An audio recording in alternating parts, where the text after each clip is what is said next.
Donc voilà, donc on revient, excusez-moi, parce qu'il n'y avait pas le son, donc j'avais pas vu qu'on avait écrit qu'il y avait le son à mettre. Donc je recommence. Donc la stratégie, ça permet effectivement de définir des règles dynamiques en fonction des situations pour pouvoir décider de ce qu'on va faire au niveau des allocations d'emplacement en entrée ou en sortie, en réservation. Donc vous retrouvez ici un exemple de l'interaction de la stratégie où on voit dans ce schéma qu'il y a une interaction avec les bons de prépa pour les clients, avec les produits, dans les processus, suivant les processus de préparation, éventuellement les supports de manutention, à savoir est-ce que aujourd'hui je travaille au carton, à la palette, au colis, dans les emplacements, éventuellement sur les fournisseurs, des fournisseurs qui font des livraisons de reliquats, qui font des livraisons groupées, des choses comme ça, les destinataires. Je suis en B2B, B2C, je suis multi-activité, les transporteurs, je suis en petit colis, TNT, Express ou Chronopost, je suis en messager Géodis, les commandes d'achat et les autres emplacements.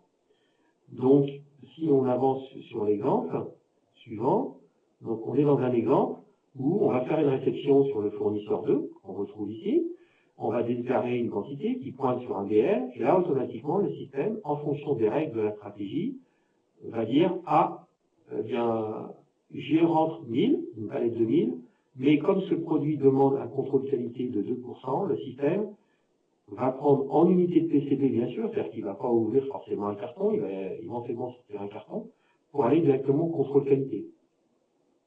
Toujours pareil, pour optimiser les flux, on va automatiquement, la palette, la mettre en zone 1, c'est-à-dire la zone de picking. Par contre, avec, comme c'est indiqué dans le petit pictogramme, avec un cadenas, l'emplacement sera bloqué. Donc on va faire une seule manipulation de la réception vers la zone 1, on va mettre la palette, on va mettre un carton de côté dans une zone d'attente contrôle qualité pour le laboratoire. Lorsque le contrôle qualité aura terminé, il va débloquer le lot correspondant et ça va automatiquement débloquer l'emplacement de palettes pour utiliser ces palettes, soit faire de l'impro, soit du picking palette ou des choses comme ça. Donc l'intérêt de ça, c'est qu'avec une seule quantité je saisis, des règles s'appliquent différentes et vont changer le processus dynamiquement. Dans le deuxième exemple, on a un cas d'une réception au fournisseur connu, c'est un fournisseur lambda qui fait des livraisons toutes les semaines, et bien là, on débloque automatiquement l'emplacement et on va le mettre en stock automatiquement. Donc on peut tout à fait imaginer que, en fonction des situations dynamiques, nouveaux fournisseurs, fournisseurs connus, un fournisseur qui est connu mais qui a des produits qui demandent un contrôle qualité systématique, le système dynamiquement va agir sur en fait le processus. Donc à la fois sur quel emplacement je mets à quel endroit, mais également le processus qui est derrière. Donc on voit un deuxième exemple ici sur du réappro, où là on a la possibilité, on peut réapprovisionner donc des emplacements de prélèvement, sachant que dans notre WMS Morpheus, nous n'avons pas de notion vraiment d'emplacement de prélèvement, c'est-à-dire on peut prélever n'importe où, que ce soit dans un carton, une palette, dans un entrepôt à 10 mètres de haut, ça va dépendre des règles que l'on a paramétrées, qui font que est-ce qu'on autorise un opérateur qui a simplement un chariot élévateur et pas de préparateur embarqué d'aller à 4 mètres de haut prendre une palette pour faire le picking. Bien sûr que non, parce que c'est long. Donc à ce moment-là, on va avoir une palette au sol et on va faire du picking au sol. C'est l'exemple qui est marqué ici. Enfin, dans un cas tout simple, eh bien, on a un entrepôt de réserve et on va réapprovisionner une palette dans cet entrepôt, dans l'emplacement de picking qui se trouve ici, qui n'est pas forcément, bien sûr, fixe, mais qui peut aussi être dynamique. Après, on peut imaginer des configurations un petit peu plus évoluées, comme là où en fait on se rend compte qu'on a d'un côté une zone 1 qui peut être un entrepôt transporteur, qui est une réserve, ou là une réserve éloignée, qui peut être à 10 km par exemple de l'entreprise, et puis on va faire des réappros uniquement multiples de palettes sur une zone de réserve avancée. Et après, à partir de cette zone de réserve avancée, eh bien, en fonction des situations, donc si par exemple on est dans une période normale, eh bien le système il va ramener une palette et on va la dispatcher dans les emplacements dits de picking type picking à l'unité, ou pourquoi pas dans un emplacement de palette, où là on fera du picking au PCB, c'est-à-dire au carton. Donc dynamiquement, en fonction de ça, le module réappro, il a détecté qu'on était dans une période normale, donc on fait un réappro au carton, on est sur une période exceptionnelle, le réappro va réapprovisionner plus de palettes pour la zone PCB parce que je suis dans une phase particulière. Tout ça étant entièrement dynamique et on est multiniveau, c'est-à-dire qu'on a la possibilité de dire si je suis dans cette circonstance, je fais ça, si je suis dans une autre circonstance, je fais ça, si je suis dans une autre circonstance, je fais ça. Et ces si pouvant être des circonstances, des clients, des fournisseurs, des commandes clients, des commandes fournisseurs, des produits particuliers, le tout dynamiquement. Donc une fois qu'on a défini ces classes stratégies et paramétrées dans notre logiciel Morpheus, eh bien le système va se comporter exactement comme on a demandé. Donc ces critères peuvent être j'autorise maximum 3 emplacements dans la zone picking en carton. Si je dépasse, je veux une palette dans une zone de picking palette.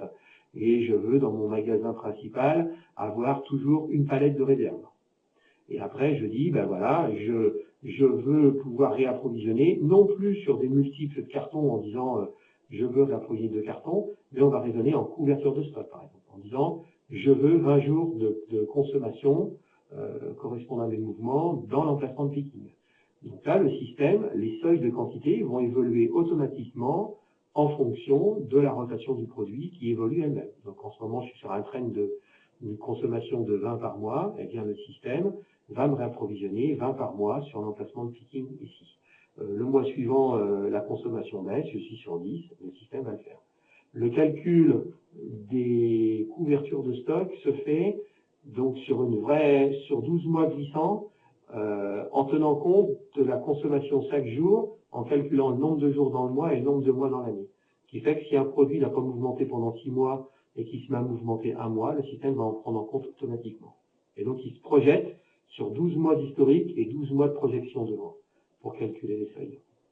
Et une fois qu'on a défini les seuils, c'est un peu bête de dire je voudrais 50 dans l'emplacement de picking. On va plutôt dire je voudrais 20 jours de stock. Donc ça permet de se garantir de ce genre de problème. Donc on explique un petit peu dans le slide suivant justement qu'on a une possibilité étendue dans un même propos d'avoir des règles différentes en fonction des articles, des familles, des filtres stratégies. Donc ces filtres stratégies peuvent être transmis par l'interface. C'est-à-dire qu'on peut imaginer que le commerce, dans l'ERP, va définir des règles en disant tiens, voilà, je suis par exemple, c'est des commandes export pour un contrat particulier. À ce moment-là, on va descendre le filtre stratégie à la commande client, et là, Morpheus va appliquer des règles particulières pour cette commande dans les règles d'affectation des stocks. Par exemple, on dit c'est une commande export qui va s'exécuter sur 2 mois, je ne veux pas qu'elle gêne l'activité. À ce moment-là, je vais faire du picking directement en palette. On va laisser les emplacements de picking pour les autres clients. Typiquement, donc bien sûr, après on peut gérer en lot, en date de péremption, les contraintes de dangerosité, les classes de rotation comme on l'a indiqué. Donc ce qui est très important, c'est que le système va changer d'emplacement de picking dynamiquement en fonction de l'évolution de la rotation selon la couverture que vous donnez. Donc le système change tout seul, sans qu'on ait rien à faire en fait, en fonction de l'évolution. Hein. Donc on voit un exemple ici, où là vous avez des emplacements, vous avez l'article C qui lui a 2 emplacements, vous avez l'article B peut en avoir maxi 3, et pourquoi pas un article A qui lui a un emplacement fixe. D'accord? Donc là, on voit que l'article B, les 3 emplacements, potentiellement, il va compléter un emplacement existant et après, on pourra faire un complément ici. Ce qui veut dire que un produit voilà, qui a une particularité, il va être en emplacement fixe et un autre, en fonction de ses rotations, pourquoi pas, il va avoir un seul emplacement de picking ou 2 ou 3 emplacements de picking qui fait que lorsque je réapprovisionne, eh bien, je réapprovisionne que des multiples de cartons, par exemple. Et ça permet en fait d'avoir toujours dans une zone de picking plein de cartons bien remplis. Et dès qu'un trou est disponible ici, il peut être complété par n'importe quel autre article.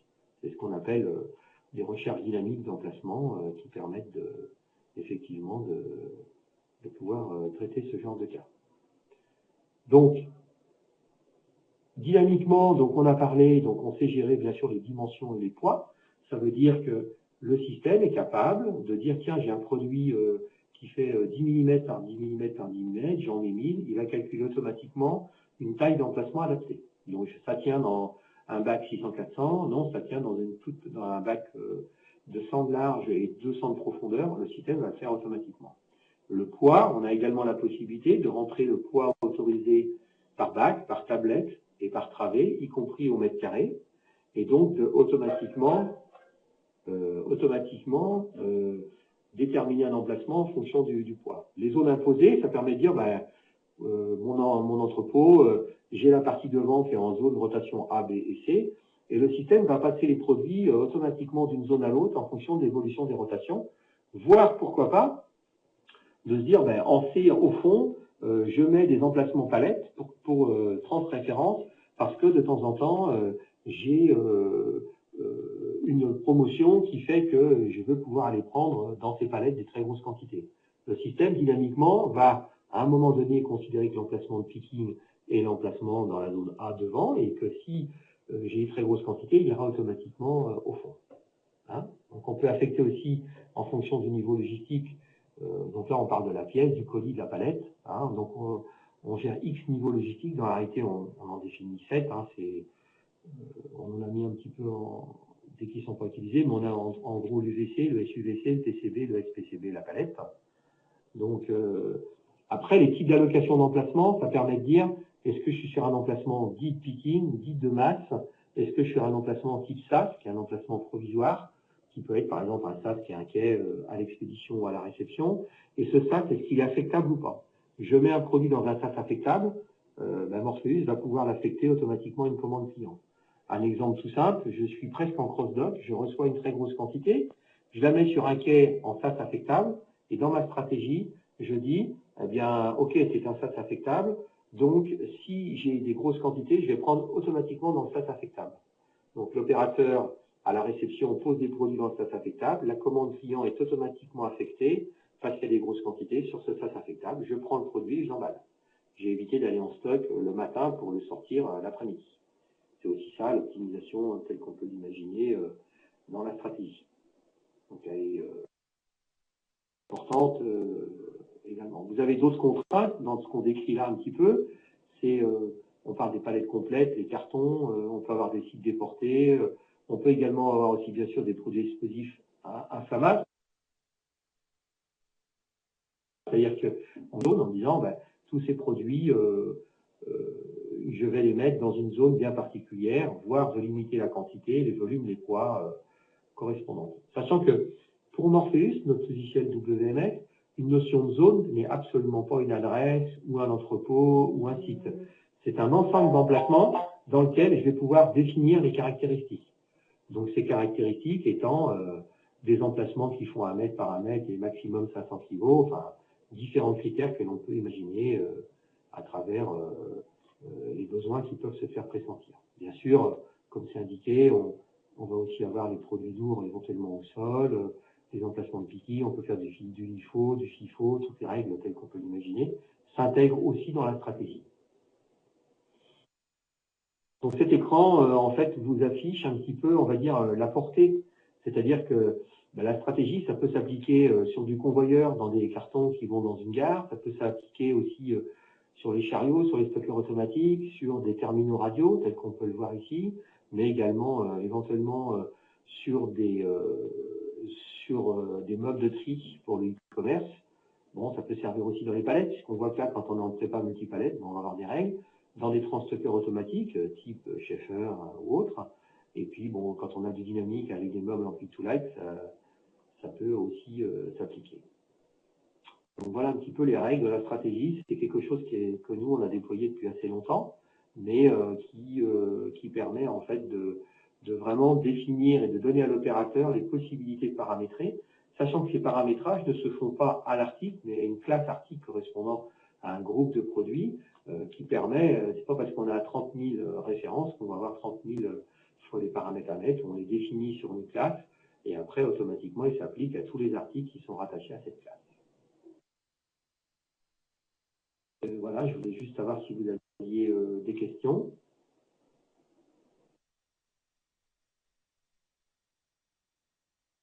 Et si vous n'avez pas de questions, on va arrêter là cette présentation sur la partie gestion de stratégie de Morpheus. Je vous remercie.